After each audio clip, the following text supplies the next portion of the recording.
के दीजिए, प्लीज पहचानिए, ला के दीजिए बच्चे के, निकालिए यहाँ से उठ के, हटाओ रजिस्टर से नाम, तुरंत हटाओ यहाँ से नाम। तो हमने ये कोर्स खरीदा। You shut up! Shut up! Course खरीदा। Shut up! Get lost! Bloody swine औरत। मैं सुन रही तमाशा, लेके जाओ यहाँ से बच्चा, मैं नहीं रखूंगी। काटा नाम इनका सबका, हटाओ नाम यहाँ का। चार इकट्ठे हो गए तमाशा करने के लिए, भागो यहाँ से। हम इस तरीके You shut up! Shut up! Shut up! प्यार मोहब्बत 6 घंटे चाहिए तुमको बात समझने के लिए, 6 घंटे चाहिए। बस कीजिए ना। You मेरा नाम नीलम है, मेरी बेटी का नाम एलिसा वर्मा है। मैं अपनी बेटी को न्यू संजीव स्कूल में पढ़ाती हूँ, वहाँ गई थी। मैं मैम से बात करना चाहती थी। मैंने कोर्स खरीदा है पूरा, उसमें कॉपी भी आई है, लेकिन वो मेरे हस्बैंड यहाँ है नहीं। मैंने 15 दिन की मोहलत सिर्फ मांगना चाही थी, लेकिन उन्होंने बहुत ज़्यादा मेरे साथ बदतमीजी की है और बहुत ज़्यादा गाली गलौज भी किया है। जो सनबीम का है और उसमें मेरी भाषा शायद कुछ ज्यादा खराब है या खराब है, लेकिन उसके 3 घंटे पहले क्या हुआ, उसके आधे घंटे पहले क्या हुआ, किसी को नहीं पता और शायद कोई जानना भी नहीं चाहता है। और मेरी शिक्षा के ऊपर, मेरी परवरिश के ऊपर, मेरी उम्र के ऊपर, सबके ऊपर खूब सारे सवाल उठाए जा रहे हैं। अच्छी बात है, उठाना चाहिए, आसान है। तथ्य ये है, जो एक महाशय आपको दिख रहे हैं, इनका बच्चा 3 साल से पढ़ रहा है, उनको अभी तक कोई शिकायत नहीं थी और इन्होंने अभी छोटे बच्चे का एडमिशन कराया और ये लगातार मेरे ऊपर फीस कम करने का दबाव बना रहे थे। इन्होंने एडमिशन फीस काफी कम कराई, बहुत छोटा अमाउंट दिया, जिसका मेरे पास प्रूफ है, और इसके बावजूद भी लगातार चीजों के लिए तंग कर रहे थे, मुझको प्रेशराइज कर रहे थे। मैंने उनको बहुत समझाया, जो भी इन्होंने इस तरीके से काफी सारे पेरेंट इकट्ठे किए जिनको फीस कम करानी थी और अपने फायदे के लिए बहुत कुछ करना था। स्कूल में वैक्सीनेशन का प्रोग्राम था जो कि गवर्नमेंट की तरफ से था।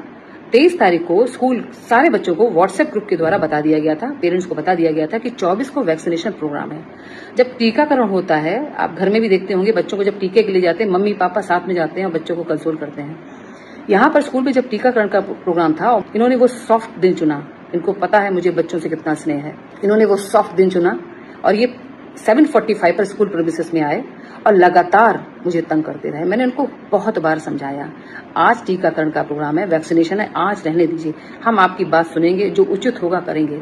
बहुत सारे स्कूल में बच्चे हैं जो नीडी हैं, उनको स्कूल फ्री शिक्षा देता है। मैं आरटी की बात नहीं कर रही हूँ, मैं वैसे जनरल बात कर रही हूँ कि जो बहुत सारे बच्चे आपको मिलेंगे स्कूल में, जो जरूरतमंद है उसको स्कूल फ्री शिक्षा देता है। यहाँ जेल में भी जो बच्चे माओ के साथ रहते हैं 5 साल तक, मैंने उन बहुत सारे ऐसे बच्चों को फ्री शिक्षा दी है, अब भी करती हूँ। जो तो ये सवाल, स्कूल की फीस 1300 रुपए है, नर्सरी केजी एलकेजी की फीस, जिसके पेरेंट हैं, गार्जियन है, उसकी फीस 1300 रुपए है।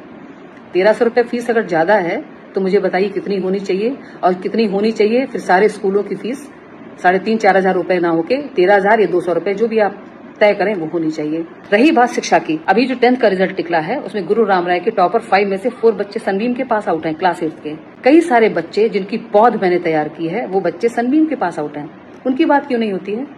अभी मैंने कुछ दिन पहले एक वीडियो डाला था, यही पेरेंट्स अपने बच्चों को ऑटो रिक्शा में भेजते हैं, ऐसे ऑटो रिक्शा में जो रिक्शे वाला बुरी तरीके से ड्रंक होके अपना ऑटो रिक्शा चलाता है। उस पर क्या कार्रवाई की? ऐसे कितने रिक्शे वाले आप लोगों ने बंद कराए जो ड्रंक होके चलाते हैं? और मैंने वीडियो डाला था, उसमें से किसी ने कोई कार्रवाई नहीं की, इन पेरेंट ने भी नहीं की, इनको पता है, इन्होंने भी कुछ नहीं किया। वैक्सीनेशन का प्रोग्राम था, मेरा सारा फोकस बच्चों के ऊपर था। मैं उस समय बच्चों के अलावा कुछ भी सुनना नहीं चाहती थी, सिर्फ बच्चों के पास जाना चाहती थी, और ये उसमें बैरियर बने हुए थे। ये बैरियर मैंने प्यार से 3 घंटे तक समझाने की कोशिश की, ऑफिस में बिठा के समझाने की कोशिश की, मेरे हस्बैंड ने इनको ऑफिस में बिठा के समझाने की कोशिश की, आपके जो भी परेशानियां हैं दूर होंगी, लेकिन आज नहीं, कल। लेकिन उनको तो वो दिन मिला था ना, क्योंकि अभी बच्चे के संग ऊंच नीच होती है, मुझे छोड़ते नहीं। तो जरा दूसरे का पक्ष, कई लोगों ने मुझे कहा, कई पत्रकारों ने कहा कि मैडम आपको अपना पक्ष रखना चाहिए, इसलिए मैं अपना पक्ष रख रही हूँ।